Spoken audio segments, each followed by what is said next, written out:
আজকে আমি তোমাদের নিরামিষ পেঁপে পোস্ত রেসিপি শেয়ার করছি, যেটা গরম ভাতের সাথে খেতে খুবই ভালো লাগবে।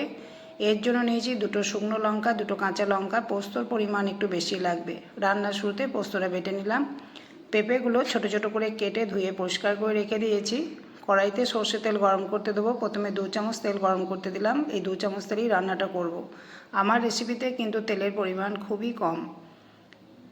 দেখো, তেলটা গরম হলে তারপরেই 5 ফোড়ন দিয়েছি 1 চামচ, আর একটা কাঁচা লঙ্কা দিয়েছি। কাঁচা লঙ্কাটা যখন ভাজা হয়ে যাবে তখনই পেঁপেটা ছাড়তে হবে। এতে কিন্তু পোস্তর ফ্লেভারটা খুবই ভালো আসবে। ভালো করে 5 ফোড়নের সাথে পেঁপেটাকে নাড়াচাড়া করে নিয়ে ঢাকা দিয়ে মিনিট 3 রান্না করব মিডিয়াম আঁচে। এরই মধ্যে পেঁপেতে একটা লালচে রং ধরে যাবে, পেঁপেটা ভালোভাবে ভাজা ভাজা হয়ে যাবে। যেহেতু কাঁচা পেঁপের একটা গন্ধ থাকে, সেই জন্য প্রথমে পেঁপেটাকে এইভাবে ভেজে নিতে হবে। এরপর মিডিয়াম সাইজে 2টো আলু দিলাম। আলুটাকেও পেঁপের সাথে ভালো করে নাড়াচাড়া করে নেব। পরিমাণ মতো নুনটা এই অবস্থায় দিতে হবে। তারপরে ঢাকা দিয়ে আরও মিনিট 3-4 রান্না করব।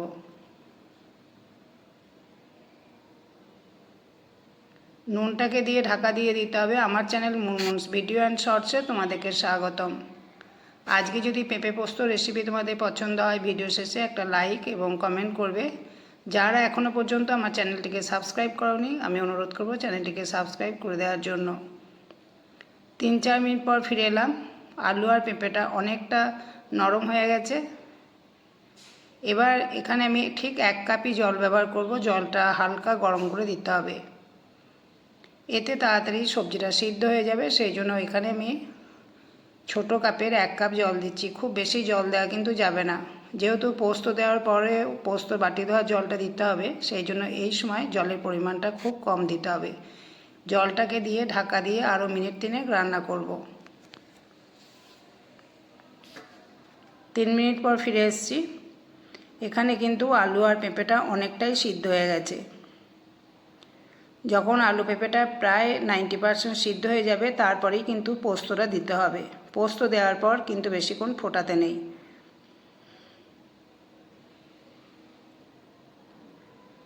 এবার বাটা পোস্তটাকে দিয়ে ভালো করে নাড়াচাড়া করে নেব। আর অল্প একটু জল দিয়ে দেবো। এখানেও জলের পরিমাণ 1 কাপ। যেহেতু পেঁপে পোস্ত, সেই জন্য এটা একটু শুকনো শুকনো হবে। একদম ঝোল ঝোল খেতে ভালো লাগবে না, শুকনো শুকনো খেতেই ভালো লাগবে। সেই জন্য জলের পরিমাণটা কম দিতে হবে। পোস্তর বাটি দেওয়া জলটা ঠিক 1 কাপ মেপে দেব। তারপরে ঢাকা দিয়ে একদমই কম আছে 2 মিনিট রান্না করে নেব। নামাবার সময় কাঁচা সর্ষের তেল দিয়ে নামিয়ে নেব। আর যেহেতু এটা নিরামিষ রেসিপি, সেই জন্য এখানে আমি 1 চামচ চিনি দিলাম। চিনিটা যদি তোমাদের পছন্দ না হয় তাহলে তোমরা দেবে না, কিন্তু চিনি দিলে পোস্তর টেস্টটা ভালো আসবে। এইভাবে পোস্ত যদি পেঁপে পোস্ত তৈরি করো, দেখবে গরম ভাতের সাথে খেতে খুবই ভালো লাগবে, এমনকি রুটির সাথেও খেতে ভালো লাগবে। যদি আজকের রেসিপি পছন্দ হয়, অবশ্যই একটা লাইক এবং কমেন্ট করতে ভুলবে না। আমাকে সময় দেওয়ার জন্য তোমাদের অনেক ধন্যবাদ। নেক্সট দিন অন্য একটা রেসিপির সাথে দেখা হবে। তোমরা ভালো থাকবে, সুস্থ থাকবে। একদমই হয়ে গেছে। এবার এটা একটা অন্য পাত্রে ঢেলে নিচ্ছি।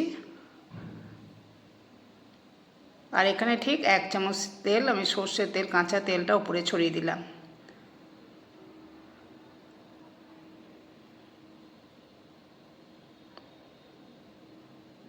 পুরো ভিডিওটা দেখার জন্য অনেক ধন্যবাদ। আর যদি রেসিপি পছন্দ হয়, অবশ্যই অনুরোধ করব চ্যানেলটিকে সাবস্ক্রাইব করে দেওয়ার জন্য নতুন বন্ধুদের। আর যারা আমার চ্যানেলে কমেন্ট করো, তাদেরকে অনেক অনেক ধন্যবাদ। Thank you.